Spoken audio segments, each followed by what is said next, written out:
রহিমের বাবা ঘরে বসে যে কি করছে। আজকে 2 দিন হলো ঘরে খাওয়ার মতো কিছু নেই।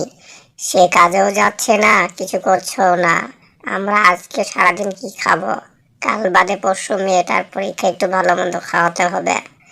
ঘরে গিয়ে একথা বলে রহিমের মা ঘরে প্রবেশ করলো এবং বলল, তুমি কি সারাদিন বসেই থাকবে? তুমি কি সারাদিন ঘরের ভিতরে শুধু বসে আর শুয়েই থাকবে আর খাবে? বাইরে পুরুষরা গিয়ে দেখো কত ইনকাম করছে, তাদের সংসার কত ভালো মতো চলছে। আর তুমি তো এখানে শুধু শুয়েই থাকো আর বসেই থাকো। কাল বাদে পরশু মেয়েটার পরীক্ষা, একটু ভালো মন্দ খাওয়াতে হবে। বাইরে যাও, টাকা পয়সার ব্যবস্থা করো। কথা শুনে রহিমের বাবা তার যে নিজস্ব ধানের ক্ষেত আছে সেখানে চলে এলো। তারপরে সে ধানের ক্ষেত দেখে এবং কিছু ঘাস দেখতে পেয়ে সেখানে তিনি নিজেই নেমে পড়লেন ঘাসগুলো পরিষ্কার করার জন্য। এবং তিনি ভাবতে লাগলেন যে ধানের ক্ষেত তো এখনো বড়ই হয়নি, পাকতে আর অনেক দিন সময় লাগবে। এভাবে আমি আর কিছুদিন চলতে পারলে তো আমার অবস্থা খুবই খারাপ হবে। একথা চিন্তা ভাবনা করতে করতে মেয়েটার পরীক্ষা চলে এসেছে। কাল বাদে পরশু মেয়েটার পরীক্ষা, ভালো মন্দ খাওয়াতে হবে, টাকা পাবে কোথায়? সে চিন্তা ভাবনা করতে লাগলো। রহিমের যে একটা বন্ধু আছে, তার শফিক নাম, সেখানে সে চলে যাবে। তার বন্ধু শফিকের খোঁজে রহিম নিজে নিজেই চলে আসলো তার বাড়িতে এবং তাকে খোঁজ করতে লাগলো। প্রিয় শফিক বন্ধু আমার, তুমি কি বাড়িতে আছো? থাকলে বেরিয়ে আসো, আজ তোমাকে আমার খুবই প্রয়োজন। ওই তো দেখতে পাচ্ছি বন্ধু শফিক ওখানে দাঁড়িয়ে আছে।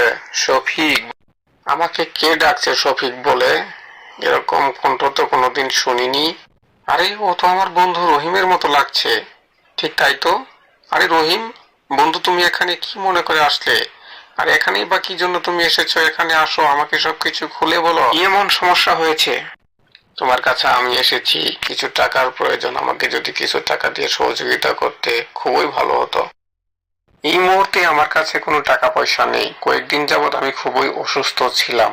সেই অসুখের পিছনেই আমার সব টাকা খরচ হয়ে গিয়েছে। তারপরও দুই বন্ধু একে অপরের সাথে অনেকক্ষণ কথা চালিয়ে গেল। রহিম যত বড়ই সমস্যার কথা বলতেছে, তার বিপরীত দেখে তার বন্ধু তার থেকেও আরো বেশি সমস্যার কথা বলতেছে। রহিম একজন গরিব মানুষ। সে অভাবের তাড়নায় এদিক সেদিক টাকা ঋণের জন্য চাওয়ার পরও যখন তিনি পেলেন না, তখন তিনি তার বন্ধুর কাছে দাঁড়ানো হলেন, কিন্তু সেখানেও তিনি ব্যর্থ হলেন। পরিশেষে তারা দুজন একটু বাজারে গিয়ে ঘোরাফেরা করলো এবং কিছু খাওয়া দাওয়া করলো। তাতেও অনেক বোঝানোর চেষ্টার পরে রহিম টাকা ব্যবস্থা করতে পারলেন না। পরিশেষে সে সিদ্ধান্ত নিল যে এখানে আর হবে না, তাকে বুঝি খালি পকেটেই ফেরত যেতে হবে বাড়িতে। বাড়িতে গিয়ে নিচে কি করবে সে অনেক টেনশনে পড়ে বাড়িতে ফিরলো। কি গো, তুমি কেমন চলে আসলে এখনই? গ্রামের সকলের কাছে গিয়েছিলাম, কেউ আমাকে টাকা দিল না, তাই আমি বাড়িতেই ফিরে আসলাম। তুমি হচ্ছ যত অকর্মার ঢেকি। বাইরে পুরুষরা দেখো কত ইনকাম করছে, আমাদের কত অভাব। কাল বাদে পরশু যে মেয়েটার পরীক্ষা, আমরা তাকে একটু ভালো মন্দ খাওয়াতেও পারবো না। তোমাকে যে কি করি! মেয়েটা ঘরে ফিরলে তাকে আমি কি উত্তর দিব? ওগো, তুমি একটু ধৈর্য ধরো। কাল থেকে আমিও মাঠে গিয়ে কাজ করব। একদিন সবকিছু ঠিক হয়ে যাবে। আমি আর এইভাবে ঘরে বসে থাকবো না বললাম।